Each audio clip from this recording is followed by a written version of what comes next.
I am at the Lisson Gallery in front of the work of Shizareh Houshiary, and this is my favorite painting for the reason that it combines very nicely the organic with the almost artificial or computer inspired in the design.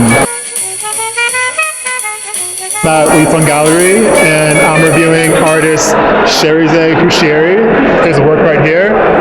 I feel like it's one of the more touching pieces that I've come across in a long time, just because of how multi-layered it is between the colors and I don't want to call it textures, but you have like a little chalky situation going on right here. Then you have the waves also in the backdrop. So yeah, it just feels super cyber.